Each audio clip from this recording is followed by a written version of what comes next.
Hey, good evening, everyone. Thank you so much for being here, and on behalf of AAUW of Big Rapids, we want to welcome you to another candidates forum for the City Commission. Before I go any farther, I would like to introduce AAUW-BR's president, Leah Munger, sitting here. If you are all interested in AAUW organization, she has flyers, information for you to pick up. I do also want to direct your attention to the side table where we have information about voting. I believe David Rhodes has some information over here, and Karen Simmons' business card. So if you want to pick up some stuff on your way out, please feel free. This evening, we will hear from the three candidates who are running for 2 seats on the City Commission, and those are the current commissioners, Karen Simmon, David Rhodes, and their challenger, Dan Kirwin. And then, of course, we have Mayor Guenther, who is running for another term. So we have prepared questions for them to which they will respond. Each candidate will have 3 minutes. Mr. Gove will be our timekeeper. When they have finished the last prepared question, we will open it up to questions from the audience. We do ask that you pose your questions respectfully and then give the candidate time to respond. You can direct your question to any candidate or all candidates. It's up to you. And hopefully you will get a good idea of where the candidates stand on various issues that we'll be discussing this evening. We ask that you do please mute your phones while you're sitting here during the forum. I would like to introduce our moderator, Susan H. Grant, whom I'm sure many of you know, former district court judge, has lived in the community for 48 years and has been actively involved in the community organization, serving on many boards. What some of you may not know is that she was the first woman attorney and the first woman judge in this area.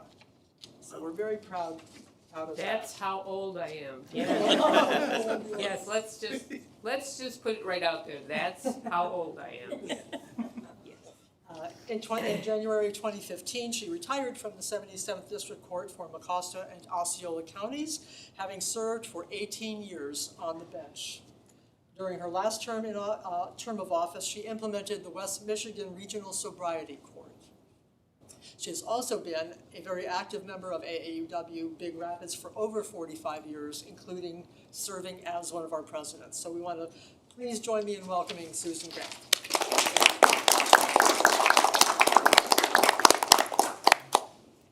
With that, I'm going to turn it over to Judge Grant. She is going to be posing the questions. The candidates will have their time to respond, and off we go. We're going to begin with the commission candidates, and basically we're going to do an introductory question, which is to ask each of them to introduce themselves and explain why they want to, for Karen Simmon and for David Rhodes, why they want to continue to serve and why Dan Kirwin is interested in serving. So I think I will start with Karen. Karen, would you please introduce yourself and tell us why you want to continue working on the City Commission? Certainly. My name is Karen Simmon.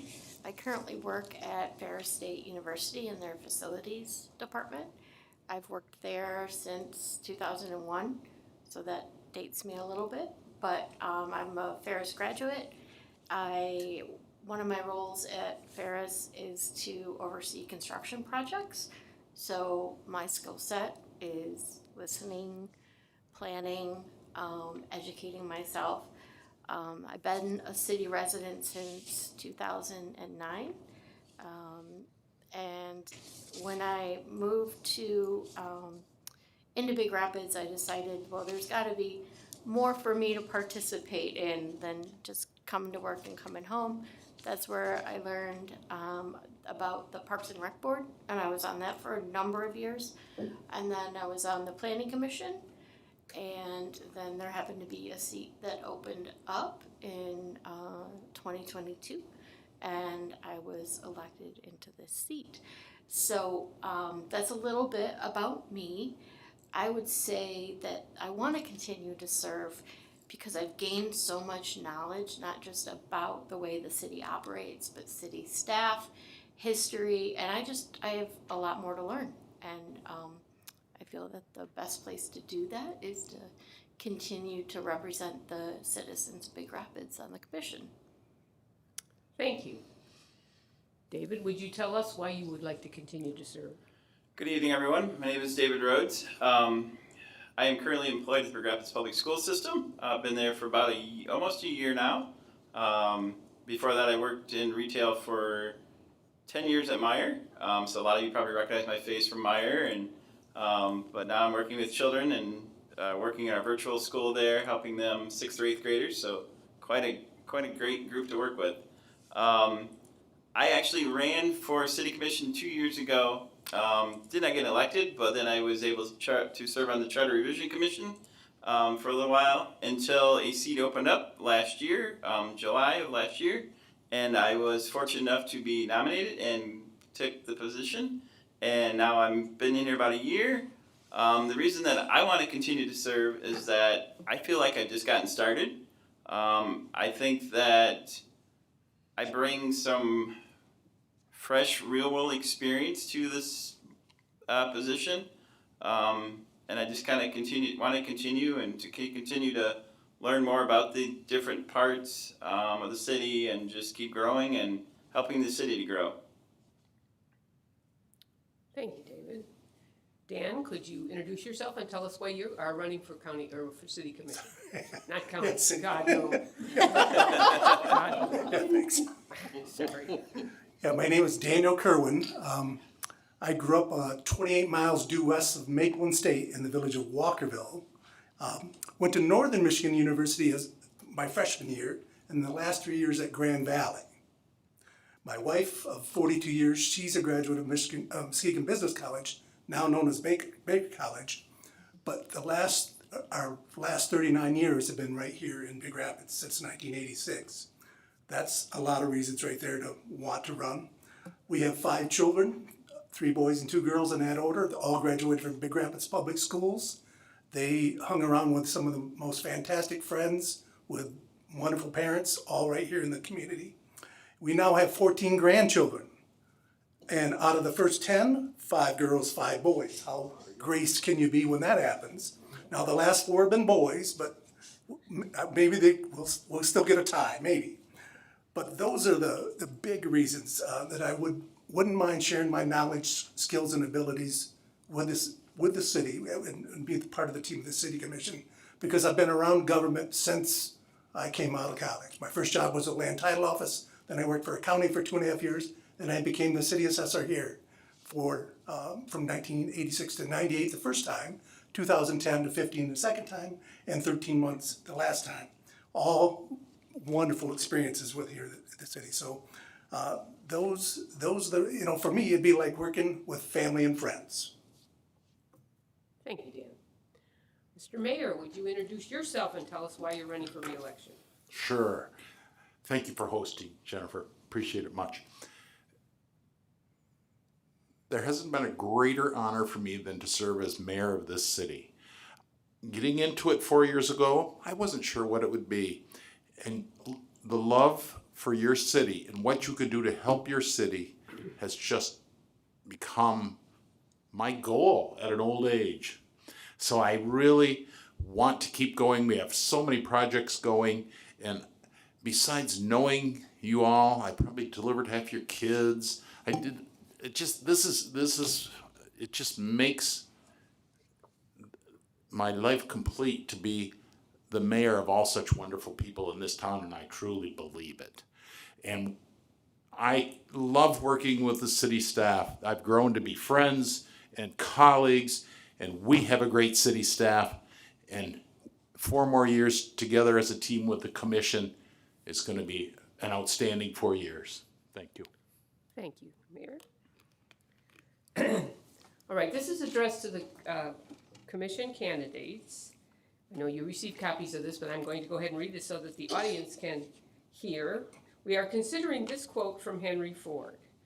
"Coming together is a beginning, keeping together is progress, working together is success. Many believe an essential characteristic of effective city governments is a sense of team. where the mayor, commissioners, and city manager work together to further the commonly agreed upon goals of the city. Another is having a clear and mutual understanding of everyone's respective roles, responsibilities, and stated expectations. Are you in agreement with that quote? What characteristics do you believe are essential to a properly functioning city government? I'll start with Dan this time. Well, for me, teamwork is essential. And pretty much the city commission established the budget, and the departments, their responsibility to make sure they articulate their needs for the budget, and for, without all the work, you've got to have teamwork. It should never be about I, it should be about what is best for the community. And just briefly, my wife, they have a phrase they use at the public schools, maybe David's heard it there, that teamwork is the dream work. So I'd be looking not to be and using the word I hardly at all. There's no I in team. And working with other very talented people on this commission would be fun. Thank you. David, would you like to address that? Yes.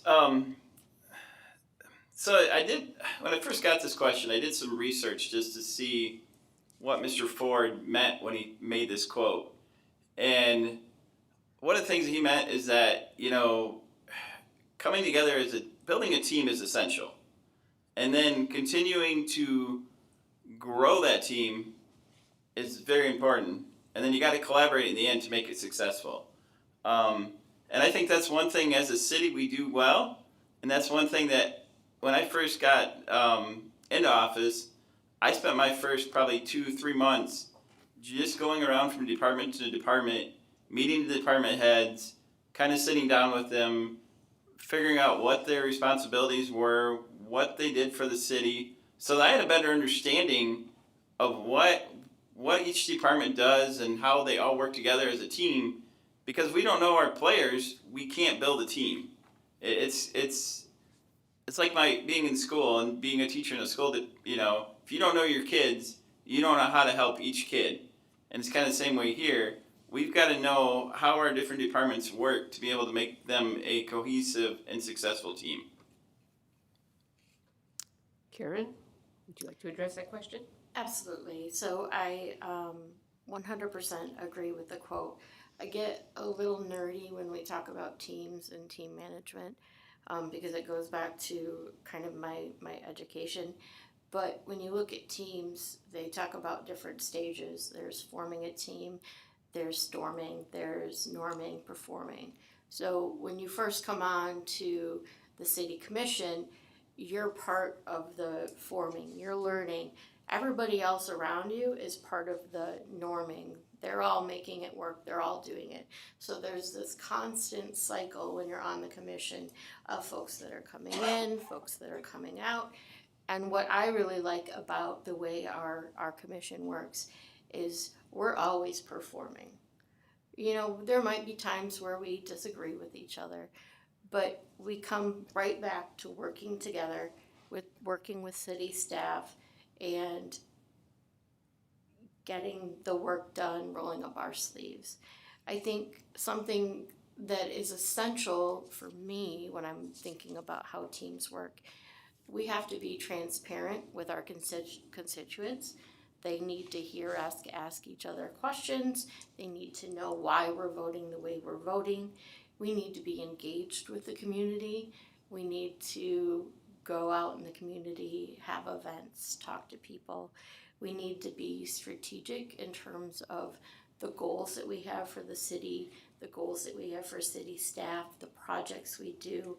We definitely have to be efficient. We have to make sure that the services we provide are consistent, that people's trash is getting picked up, that recycling is getting picked up, that people have water and sewer and all that stuff works all the time. And then we just need to be inclusive and make sure that everyone is heard. It's students, it's residents, it's business owners, it's city staff, it's all of that stuff. Thank you. Here is another question for the commission candidates. I'm going to start first with the two incumbents. but all of you will be addressing this question. Once you've taken your oath of office, you become a representative of the entire community, not just one neighborhood or demographic. Starting with you, David, will you tell me what you've done since joining the commission to reach out to different groups and individuals to understand their concerns on various issues? How has that informed your decision on these issues? What other factors inform your decisions on these issues? Thank you. I think one thing I have really tried to do since I've taken oath of office was to make myself more out there in the public. I've tried to attend city events. I have tried to, I grew up in the technological age, so I try to use Facebook, things like that. I'm on Facebook all the time looking at the posts that the city post, or, some of the other sites that are out there, looking at people's comments, just trying to glean what the public opinion is. Sometimes it's not always the best to do that because a lot of people can be, as people say, keyboard warriors on a keyboard. They can. But I just, I think that the biggest thing is just being out there and to be willing to be open. I've had a few people approach me and ask me questions, or they say, hey, this is going on or that's going on, and I've immediately got on speed dial with Mark and been like, hey, Mark, this issue's going on, and somebody quickly will usually address it and get it taken care of. That's one of the things that I try to do to help be more open to the public.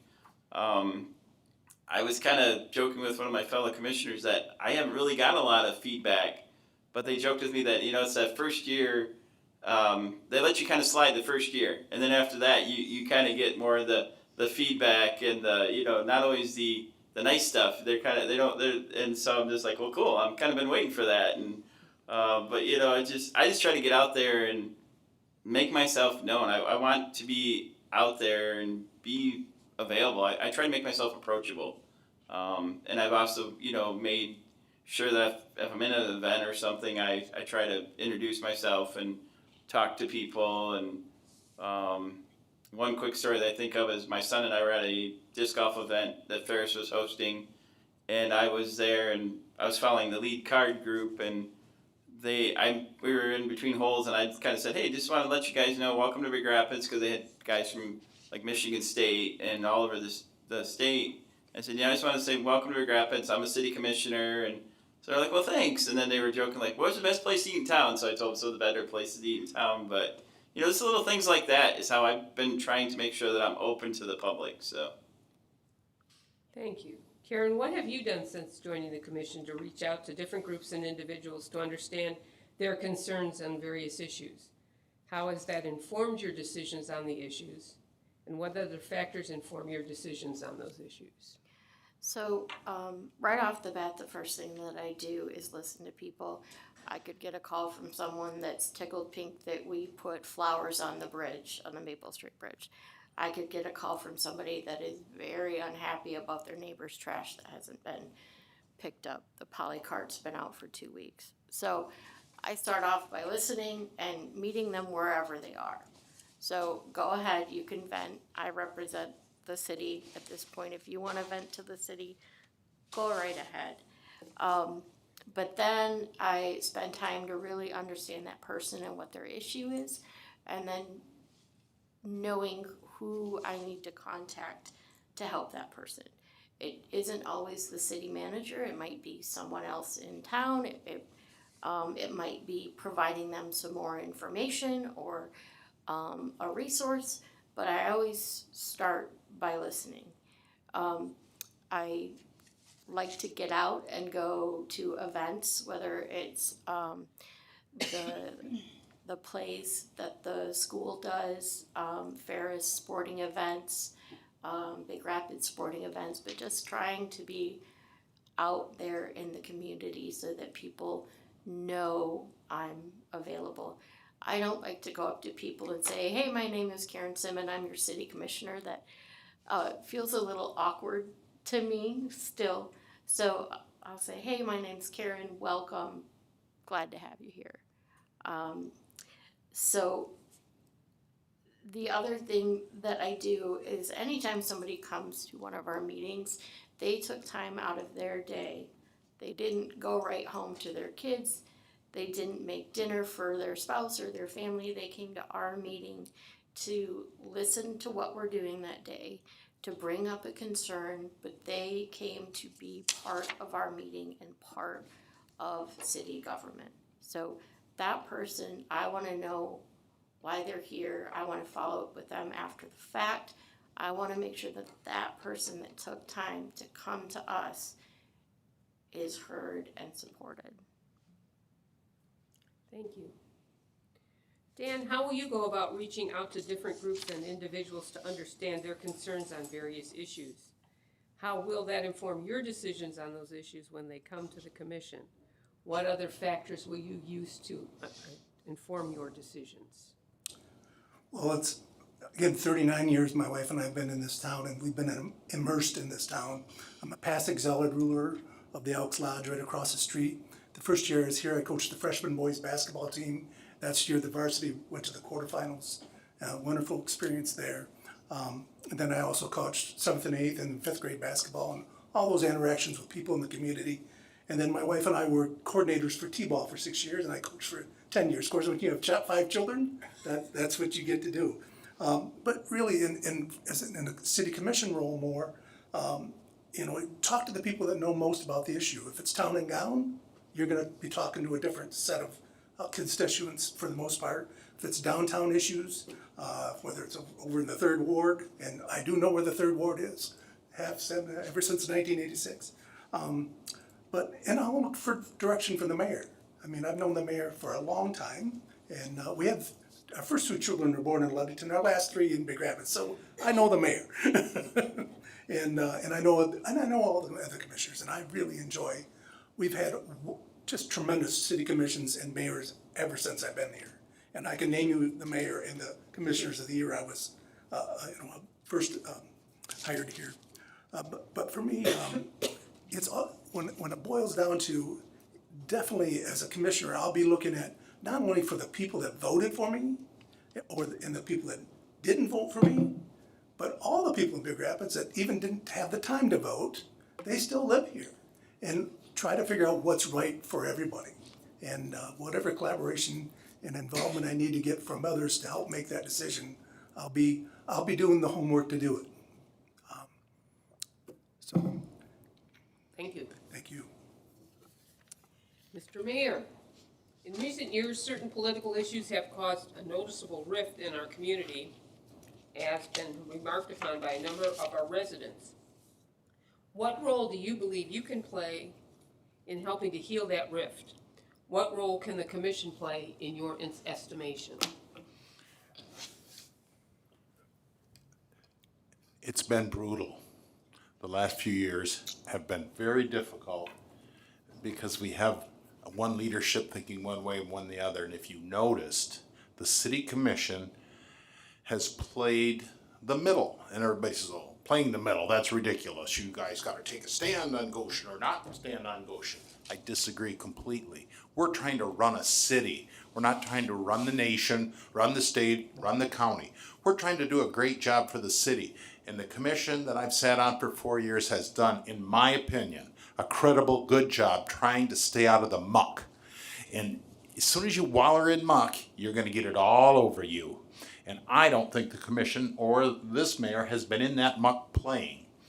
The city commission is noted right now, if you talk to enough people, I talk to a lot of people, for transparency. Nobody finishes our meetings and says, what the heck were they voting on? What did they really mean on this? It isn't that way at our city commission. We believe we need to be transparent for the people. If the other entities would do the same thing, they'd be a lot better off. I wish they would watch our model a little bit, and they'd have a whole lot less stress in their lives and the stress of their citizens. So this is a very touchy subject for me because the division in the community is, if you don't think it, it's that big. And we're going to keep trying every day to talk to both sides, do the right thing for the city. we can't control the federal government or the state government or anything else, but we control what we do in the city, and if we do the right thing, our citizens will back us up. Thank you. Thank you. And it is refreshing, believe me. This is addressed to the commissioners and commission candidates. Over the last decade, mayors and city commissions have sought to improve the relationships with surrounding units of government and with Ferris. How do you view those relationships currently? What challenges do you see in improving those relationships? And what opportunities do you see for collaboration, and how would you promote those opportunities? Now, I realize that's 3 questions, but I think you all are familiar with them. So David, I'm going to start with you. Sure, thank you. To start with, I think right now, relationships with Ferris and our surrounding other government entities are good. They can always be improved. I think one thing that I personally need to do a better job of, and I'm going to try to personally do a better job of, whether I'm reelected or not reelected, is I want to start attending the township meetings just because I think it's good to know what they've got going on. I got to attend one earlier this year, I believe it was this year, maybe it was beginning end of the last year, when we were dealing with the fire merger. And it was interesting to see the other side a little bit. Now when it comes to Ferris, I've actually got a meeting set up with President Pink here at the end of October to talk about relationship with the city and just to try to figure out how we can work on getting our relationship better. I think the biggest stumbling block with that, being a local resident, being born and raised in the city since I was born, is that there's always been this, and being a fellow alumni, is there's always been this stigma with Ferris and the students, and that they just care about partying and having fun, and so it's hard to, that's one thing we gotta overcome, is kind of tear down that fence to help build that relationship back up. And so that's, that basically is really what I think when it comes to relationships with our fellow entities and the Ferris. That's kind of where I think I feel like we stand right now. Thank you, David. Dan, would you like to address that, please? Yes. The relationship with Ferris State University, I've had some very positive experience myself working with them. In fact, way back in the 90s, I was able to collaborate with the International Association of Assessing Officers and with Ferris, Dr. Tapa, Ferris created a class, a mapping class for them. So I was on a committee there, saw out a need, and we made a collaboration with Ferris that way. And Ferris also, when I used to do a lot of training for, I call them the spatial side people, the people that make maps. Well, I worked for BSNA software for almost 18 years, and I learned very much how to use the tabular side, the tabular data that goes in your databases. But the two together, when you put the two together, GIS, Ferris is one of the renowned universities for it. I think they're one of only 3 universities that have all the disciplines of GIS. Stanford was one, Ferris, and I can't remember the other one, maybe Northwestern. But there's tremendous amount of power up there at Ferris, and I can't praise the city, the mayor and the city commissioners from what they're doing now and what they've done over the years while I've been a resident, because I've been very satisfied with our government and how we interact with them.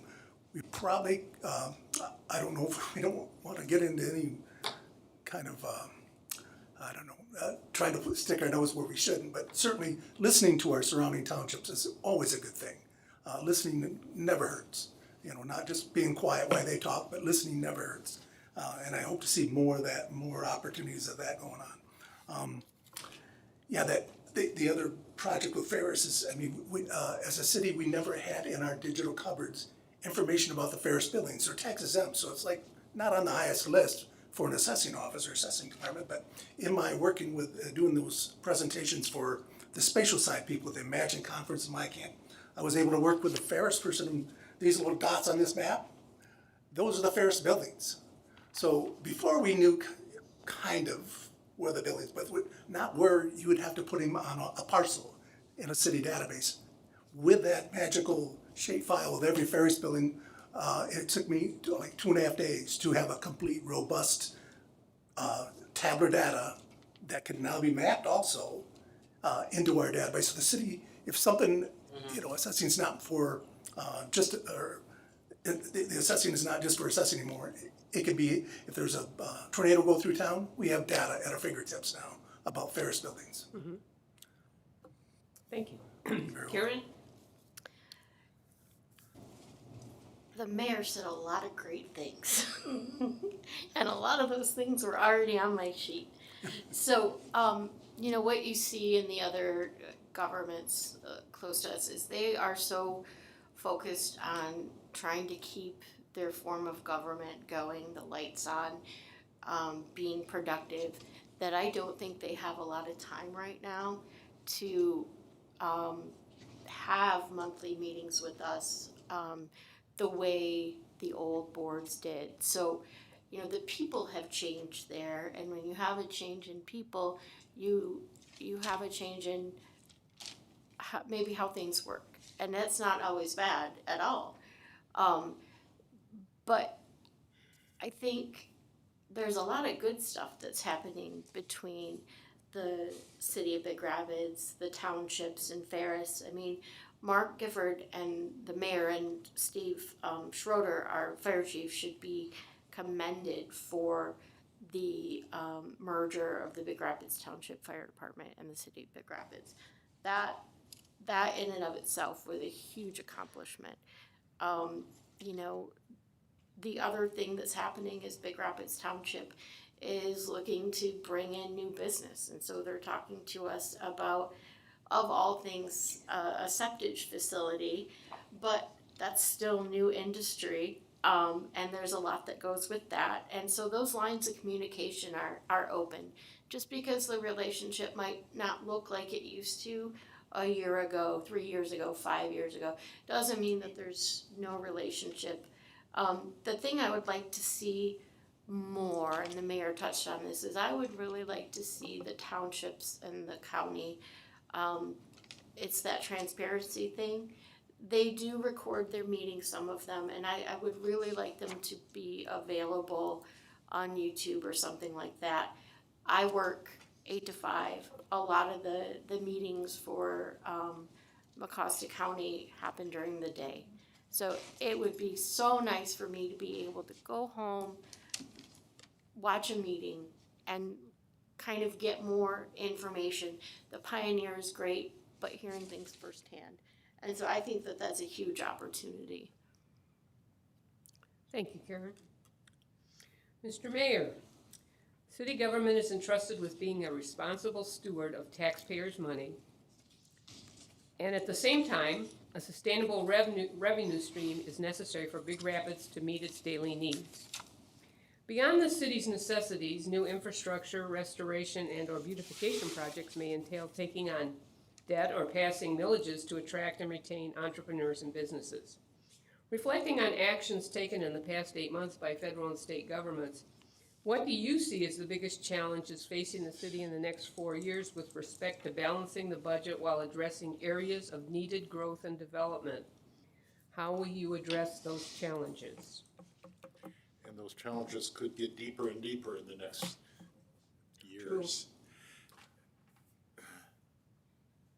As you know, we had a major hit to our revenue when the census came in low.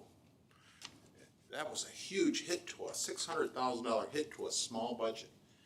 And I pride in how the city management figured out how to manipulate the way the funds are spent and how they're spent to survive that. And we didn't really get stuck with a lot of awful hard questions because they came up with smart ways to deal with that. So we do have a great city staff to help with that. We don't do budgeting. I try to attend once in a while budget meetings, but they're not really very exciting meetings to go to.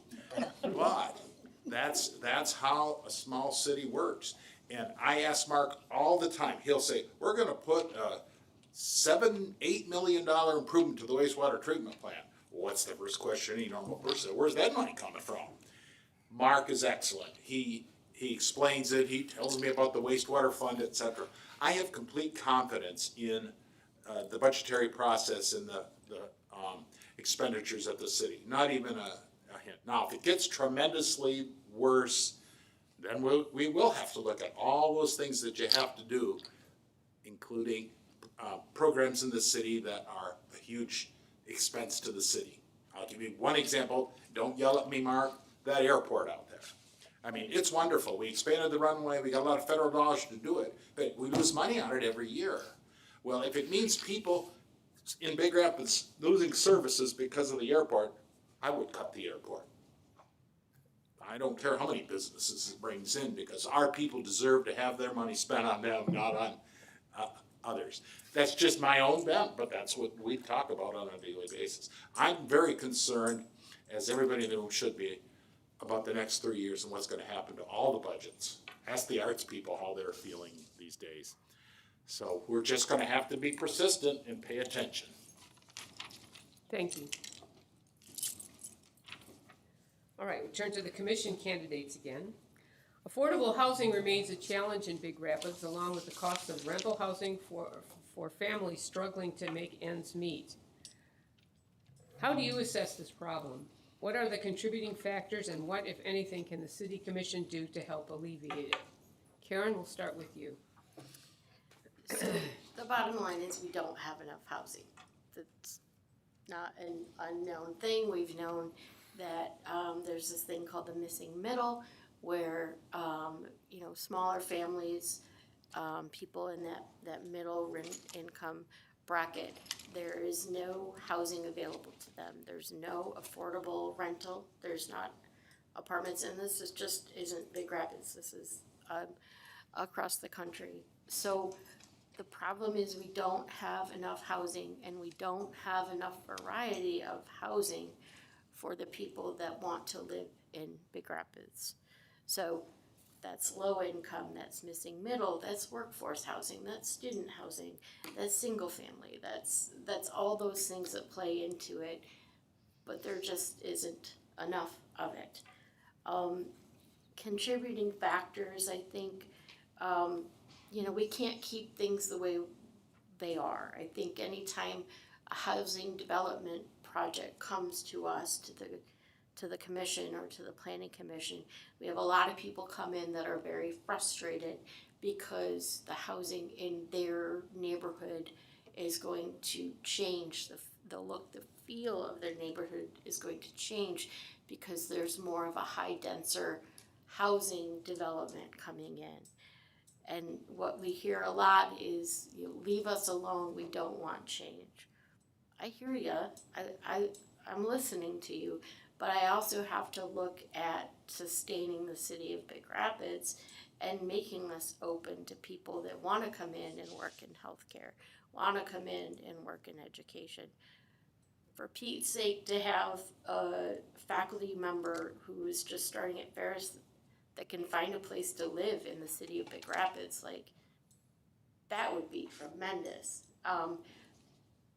But in order to do that, we need to have serious conversations about housing, and we need to be able to, as a commission and city staff, be in agreement on what our goals are. And I think part of that, one of the solutions, is to be open to things, but also kind of take a deeper dive into a housing study that's relevant to Big Rapids in 2025. Thank you. Dan, would you like to address that question? Sure.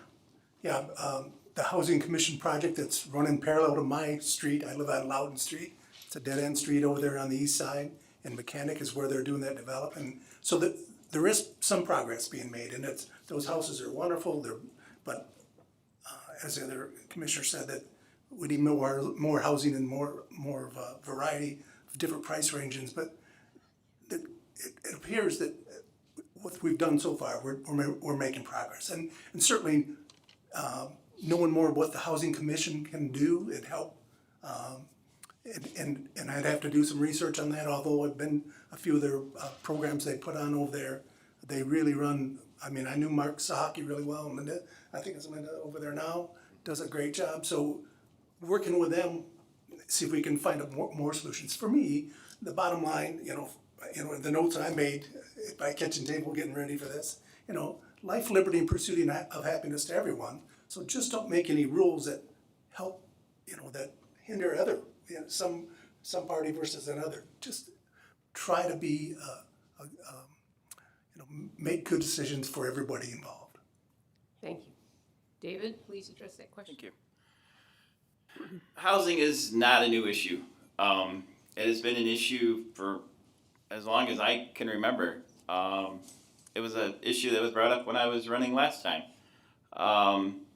One thing that I think Commissioner Simmons kind of touched on it a little bit is with the aspect of change. I sat in here as a meeting and just in the public and watched a developer basically kind of get run off by certain citizens of Big Rapids. And we gotta change how we look at things. We want housing, but are we really willing to change our thought process on housing to get that housing?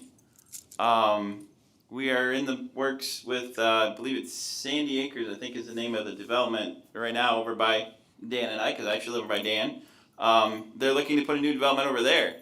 And when I first saw the plans, I thought, this is what we need. We need something like this over there to not only help with the housing issue, but also help kind of redevelop that side of town. And so I think one thing the commission has done, and just needs to continue to do, is to be open and willing to listen to the ideas of the developers and just be willing to be the spark for that change that helps kind of change people's attitudes towards housing and how housing is done nowadays. Thank you. This next question, I think, is somewhat related to the previous one. One ongoing challenge the city faces is keeping young people here after they graduate from college. What factors do you believe are causing young people to leave Big Rapids, like maybe no housing? And what do you believe the role of the city could play in developing initiatives to keep young people engaged in our community and prevent the out-migration of talent? Karen, I think I'm back to starting with you, so I'm going to do that.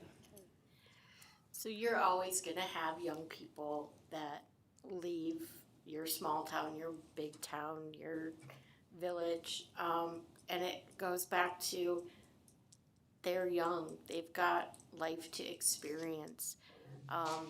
We're not competing with students leaving. What we're competing with is having students excited to come back to this community. So I get it, there's nothing to do in Big Rapids, we don't have a movie theater yet. You wanna go out, you need to go to grow, because not everybody has to go to Ferris. Ferris has a lot of programs, they're great. I obviously worked there and I went to a school there, but there's a ton of other schools and students need to be able to have the choice of going where they wanna go. But we need to make it to a place where our young adults are excited to come back to the city of Big Rapids. Before they leave, we need to instill in them a sense of place, right? That Big Rapids isn't just a town, you live in Big Rapids, and this is what it means to live in Big Rapids and be from Big Rapids. We have to give them a purpose, whether it's sports, whether it's parks, whether it's our downtown, whether it's volunteering. We have to give young people some sort of purpose. We have to offer well-paying jobs and affordable housing, but we have to make them excited to come back to us. Thank you. David? Like Karen said, young people, every young person, when you're at home, I have an 18-year-old, and he's kind of like, he's not the typical teen, but most teens are like, hey, I can't wait to get out of the house and move out, and I get to go do what I want to do in the world, and that's the thing. Most kids, especially college kids, they come here, they get their degree, they're like, cool, now I get to go out and explore the world some more.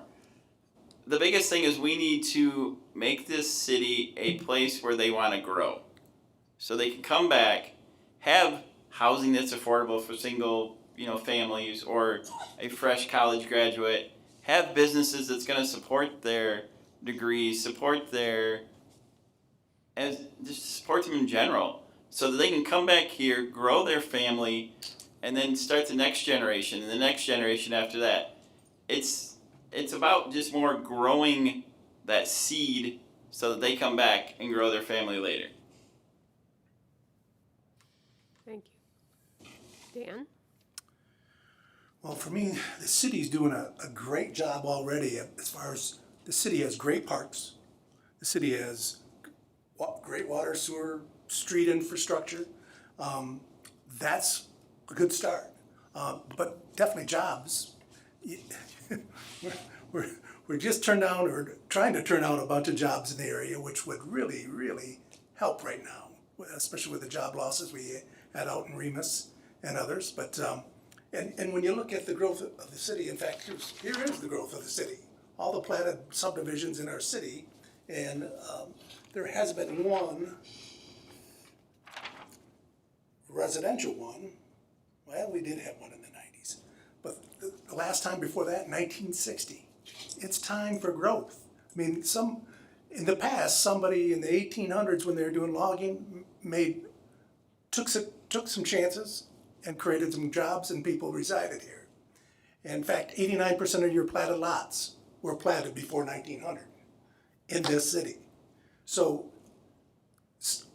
if we need jobs, and we do, I mean, Ferris is our largest employer by far, and what a magnificent, it's just awesome to have them in our backyard. I mean, how many school districts in this area have a Division II, a really good Division II school sitting in our backyard? Like I said earlier, my wife is a graduate from Baker College. I'm Grand Valley. We are Bulldogs and Cardinals because we have a great high school, we have a great college, so we should be able to attract some awesome industry here to work in this area. But you've got to be able to want them to be here. So I'm sure. And the city doesn't have a lot of open space, especially for big developments. So and the townships don't have our utilities. So somehow we got to make that mesh happen. But as far as, I think the city's doing a great job. Again, the city parks and the utilities that we have, you have to have that city water, city sewer. And I'm just, as a resident, I love the benefits the city gives us. I'd pay double in taxes. Don't tell our assessor, but Yeah, don't Very tell the assessor, for God's sake. it's a great Susan, city. it's all jobs, jobs, jobs for me. Can I answer that one? Sure. 3 words, jobs, jobs, jobs. Young people gotta have a living. Right, And if they're gonna come back, they need to have a job. yeah, because affordable housing isn't really an issue if you don't have a job. Correct. I mean, that's That's really true. where I am with this whole I was gonna say subject. it seems obvious, but yes, Yes. that's really one of the things that, and that's what's been so difficult about Yes. the situations we've had. It's the same, it seems like the same response when, like you've all pointed out, when the housing people come in and say, hey, we could do this, and then right away, not in my backyard, that mindset has to change, doesn't it? If we're gonna try to attract people, attract jobs, and attract housing, seemingly. Sorry, I'm not running for anything. Never again. I'm going to ask them this question, and I'm going to ask you at the end, so you pay attention. All right, this is the last prepared question I have, and it's to the commission candidates, but I think the mayor would probably want to address this as well. So, starting with Dan, what is the one thing you will commit to accomplishing during your time on the city commission, and why?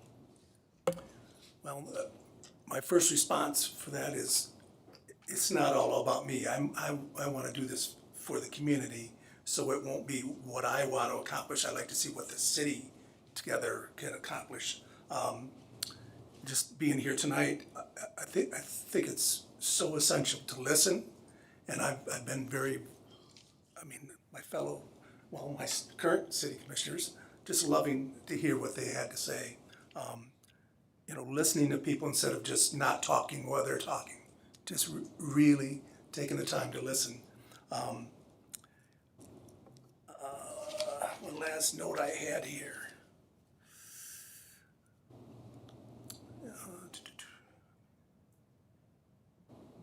Yeah, mainly the point for me is I don't want it to be about me and what I would accomplish. I want to be about what the city commission would accomplish together.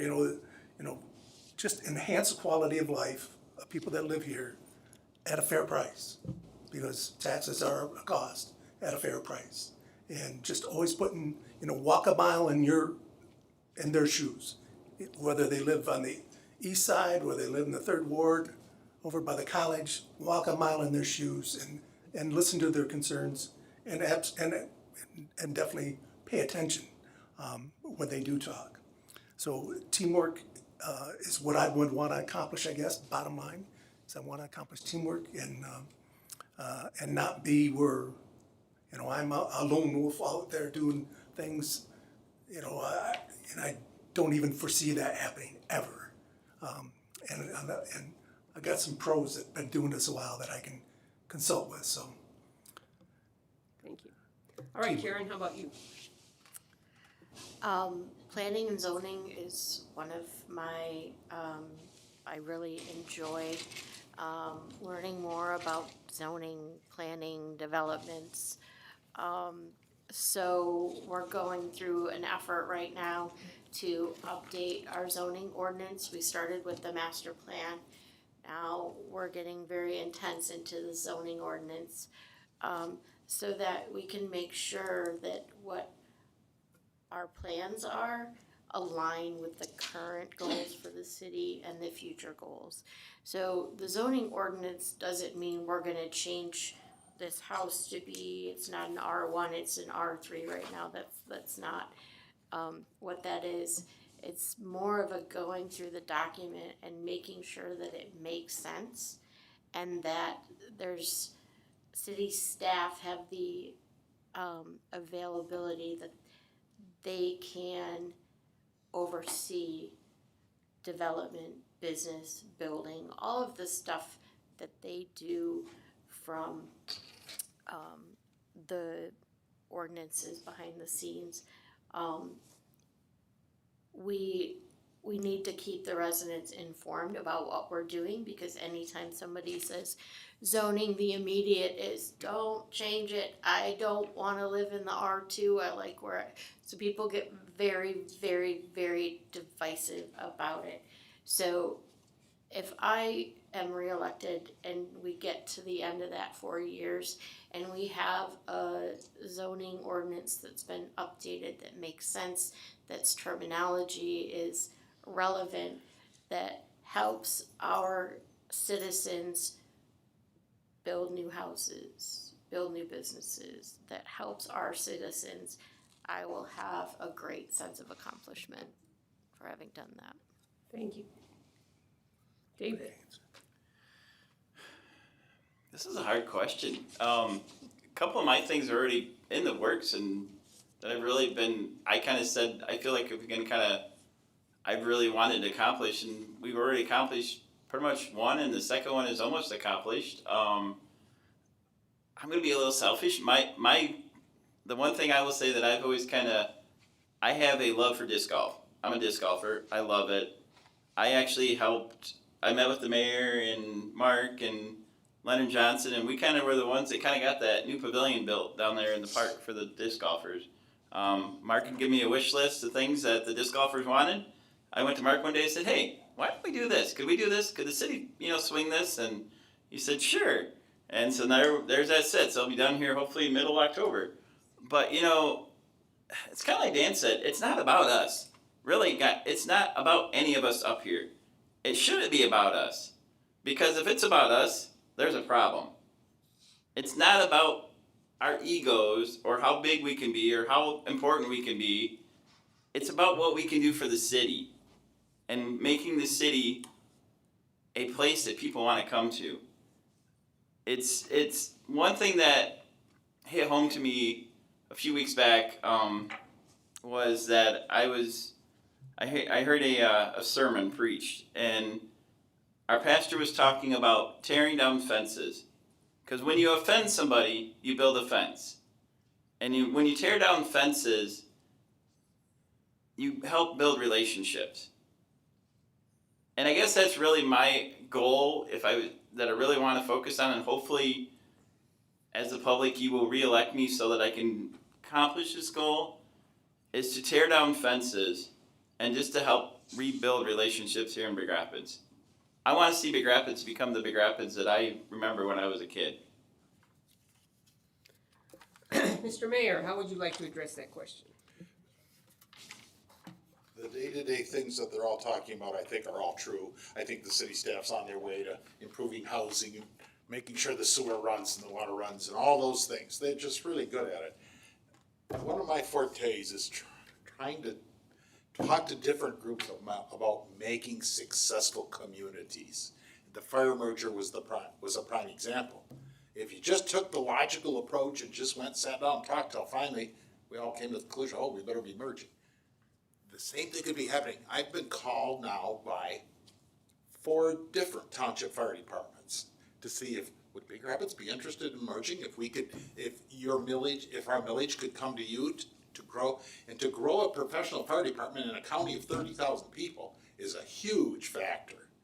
And not that Mark wants the budget of the fire department to get bigger, but it would improve the community in large.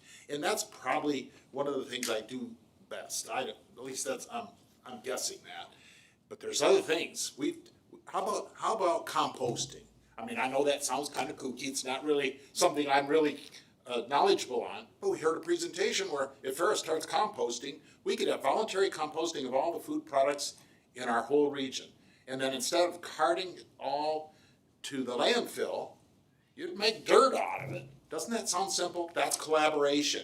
And there's no reason why we all can't collaborate on projects like that. It's not on the tip of my tongue, but fire mergers are, police mergers are, all kind of mergers. You gotta tear down barriers, David, Yep. and it might just happen. It's gonna be tough with the county commission's tough right now, but if the public speaks and the public wants, they're gonna have trouble not listening. That's my hope. And sure, I went to over 400 extra meetings in the last 4 years. It's not like I avoid the meetings on the sewer, put that down. I don't avoid those. I went to over 400 extra meetings. I went to all my commission meetings because I want to know what these folks are doing. But as a mayor, you got to go one step more. Get them to do more and better things for the whole community. You know, Big Rapids surrounds us. We don't have a border except for with Big Rapids Township. Does that make good sense? I don't know. And guess where I'm going there too. It won't ever happen in my lifetime, but should it? We should be one entity. What the heck? I'll get a lot of bad calls on that one. I love Big Rapids, and that's what should be happening here. Thanks, Susan, for doing this. You're welcome. I think we've sort of got a question about that. So Oh, dear. maybe I should go ahead and ask this question. I'm gonna read it as it is because I think that this is basically addressing just the thing you just said. Why are we giving away our services that city residents pay property tax and income tax on when the outliers pay at a different rate? Water, sewer, fire services, parks, and the library. I'm not sure of your answer, but I have one. Provide these services for a limited time and then have that locality annexed. They do not need to be annexed, then they will not get those services. Towns all over Michigan are doing this. Why aren't we doing it this way? Boy, do we talk about that, Mark, huh? Every day. It's right on the money. But the fire merger, we achieved their fire money. So, and that's the start, right? That's the start. You Okay, bet. so, I don't know if anybody else wants to address that, but I just think it's kind of dovetailed into what you were talking about, so I thought that question should come in. Anybody else want to say anything else about that particular thing? Because that question came in for somebody that's watching us online, and I wanted you to know that. That's the most asked question I think I get, is we have this beautiful park, we spent all this money on it, we have everybody from surrounding communities coming to it, and they didn't pay Big Rapids taxes, so they're getting it for free. And I listen and I say, well, but they're also coming and they're eating in our restaurants, and they're shopping in our stores, and they're buying gas at our gas station. And there's an element to services and facilities that a city provides that are for the good of the community, that exist not to pay to enter. From my perspective, I almost think I might know who have asked that question based on a couple of conversations. But that's where I come from is, yeah, they don't pay, but there's a bunch of other things that they do to benefit the city. Okay, Dan, go ahead. Yeah, just the fact that we have a city income tax though, where we do get some revenue from people that don't live in the city, but work in the city. Right. So, but that's a tough one because it's following that money. As a city resident too, I wouldn't want all my money to subsidize the enjoyment of townships that don't pay anything to it, but they do.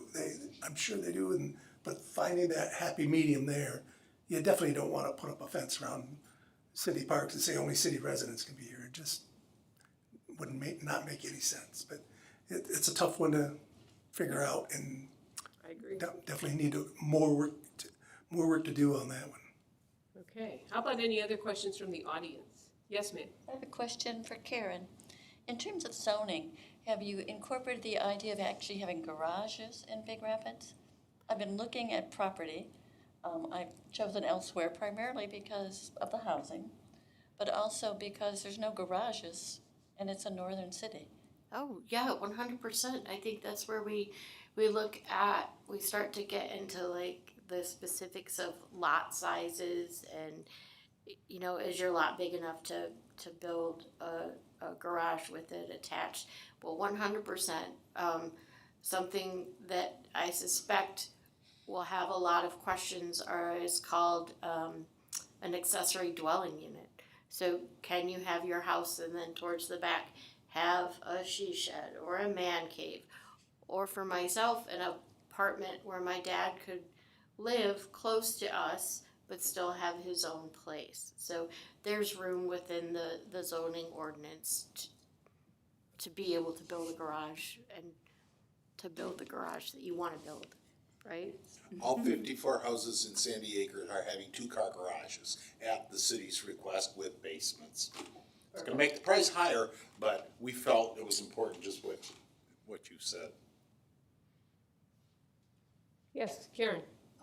I'm a new resident to Big Rapids. I've been living for 38 years in Sheridan Township. Nobody knows it's the eastern part of the county, and nobody in Big Rapids even knows about it out there.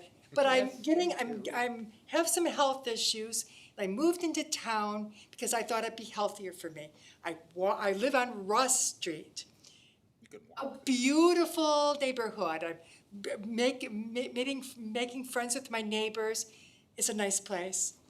However, and you're talking about new people moving in, and I sit on my porch and have my coffee. It's a great place.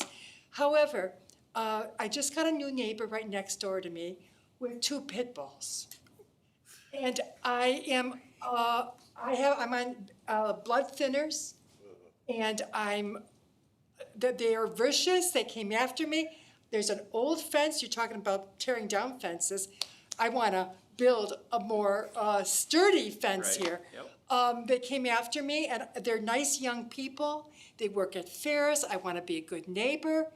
However, I'm scared to death now. I like to work in my garden. I like to plant things. And my question is, I looked up, and I know how you guys have dealt with the chicken coops, because the guy that lived there before me used to have chickens there, because it's 1/3 of an acre. It's a beautiful lot.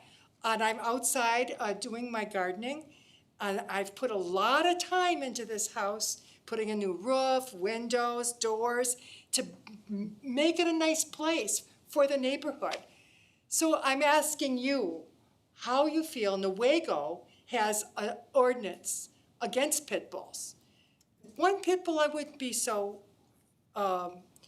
alarmed, but 2 pit bulls really scares the heck out of me. So I'm wondering from each of you how you would deal with that. If I came to you and asked you about some kind of, is that an ordinance that you would put together, how would you feel about that? I don't want to be the first. Everything that I see in the paper says there has to be a bite, and then you'll do something. I don't want to be the first bite, Yeah. let me tell you. Who wants to go first? I'll go first. You're brave, Karen. Nice going. So,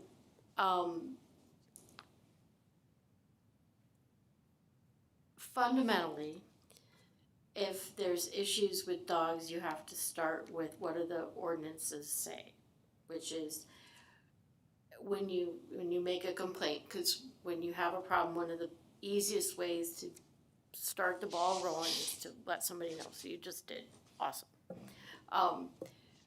Are they following the rules? If they're not following the rules, you start to call public safety. You know, the rules being there's a noise ordinance. The rules being you can't have more than 3 dogs, I believe. The rules being they have to be on leashes. If they're not in a fence, they have to be on leashes. So you start to work your way through that, and you hope that that fixes it. And then if it doesn't fix it, then you start to talk to animal control and you start to navigate that. I always hate to think about banning certain types of dogs because really it comes down to the dog itself.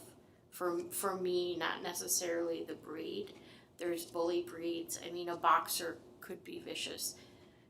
I mean, my sister's poodle is, I don't want to be alone with that thing, and it weighs 14 pounds. So, and I'm not making light at all of your situation, but I think when you got to start somewhere, and that would be kind of my advice to you is let's start with this, and then I'm going to take away what the mayor is going to say, which is he's going to look at Mark and say, Mark, you're going to work on that, right?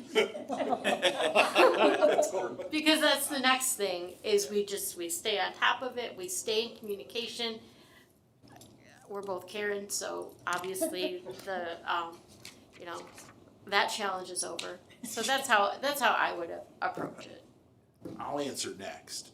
I'm terrified of mean dogs, and my next door neighbor had a Rottweiler, and I was afraid to go outside in my own yard. My wife could go out there and pet the dumb thing, and whenever I went out, that Rottweiler would come after me. But I told the police, and they said, well, what, has it bit you? Has it done anything? And I said, no, but I'm afraid to go outside. I don't want to be bit. I'm with you all the way, and so we'll work on this one. I don't know how you deal with it, Mark, when it's it hasn't yet committed the crime. You want me to answer? Yeah. I'm happy to answer. This is a tough issue, and it's not brand new. Hi, I'm Mark.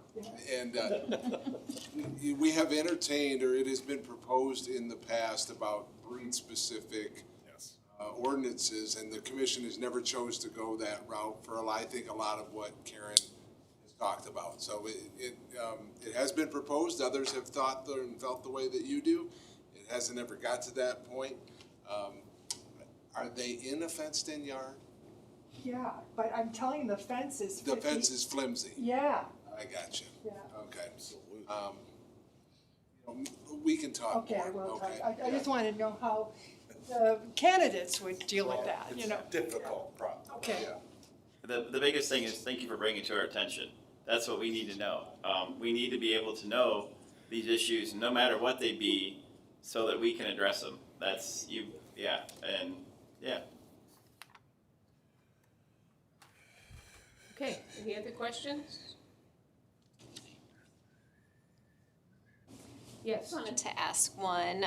You talked a little bit about relationships with Ferris earlier, and I wanted to ask about Ferris students because I think that's one thing that didn't get talked about too much. But I know sometimes Ferris students don't necessarily feel like they're part of Big Rapids, and they don't necessarily feel welcome in the city of Big Rapids.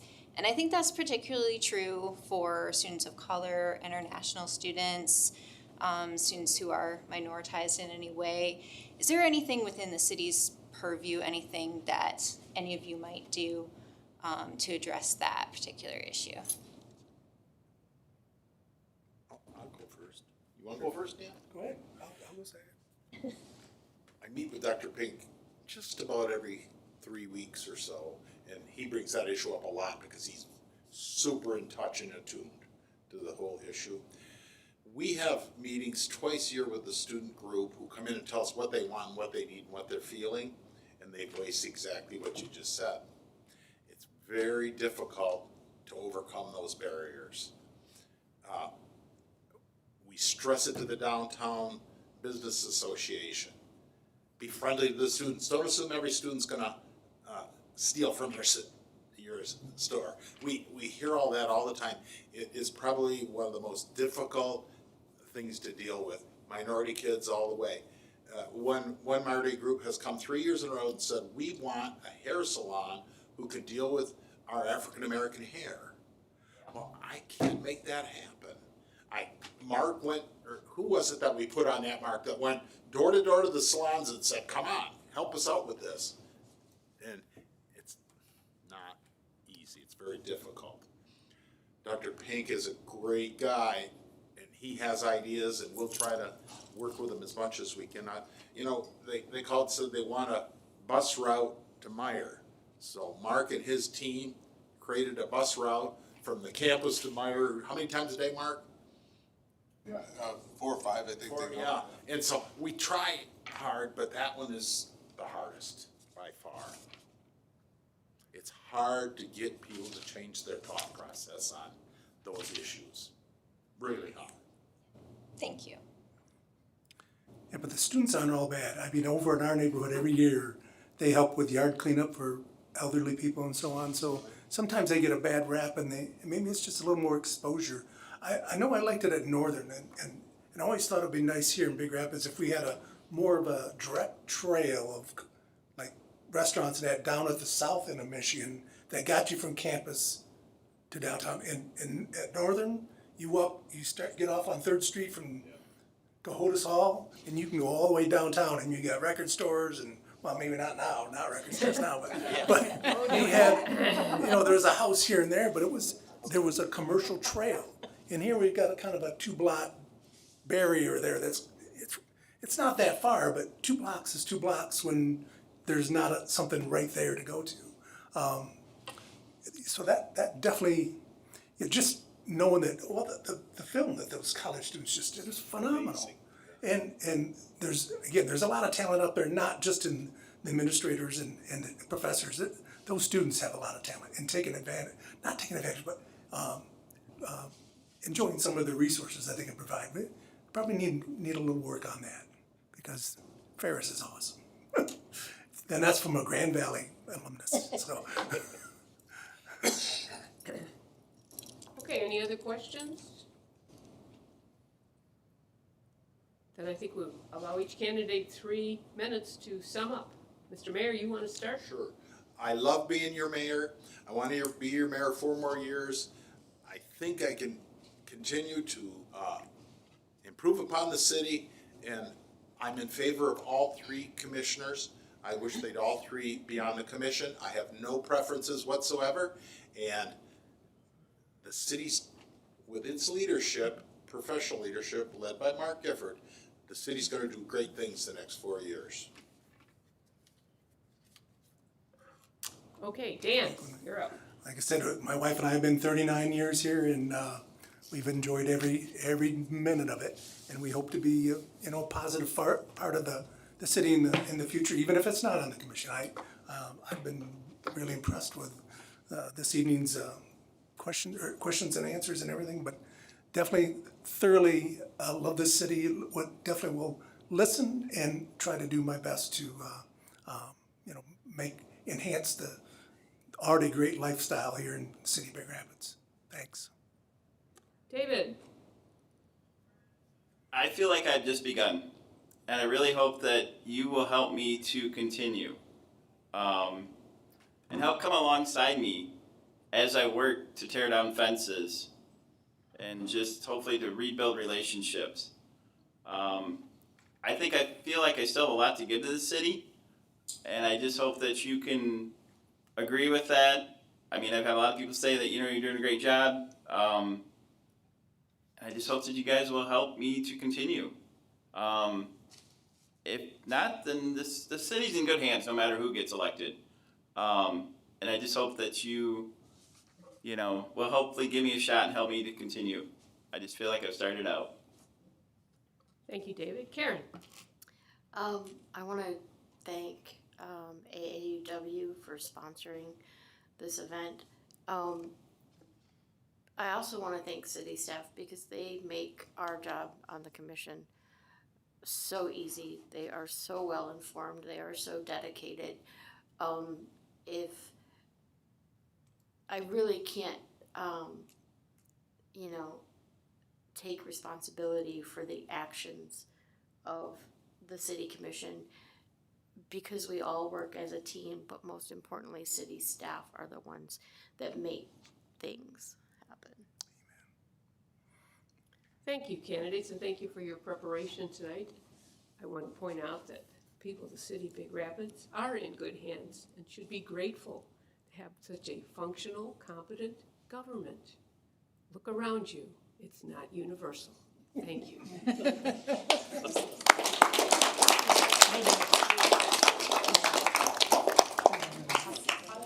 Before you all go, I just want to thank all of our candidates, incumbents and challenger, for being willing to serve in local government. This is what we need to have more of. People need to get involved. We need to understand how things work so that we can work to make it better. All these people have put themselves out there. They have done the work. Dan may be doing the work, but Dan did the work as our city assessor when he was working for that.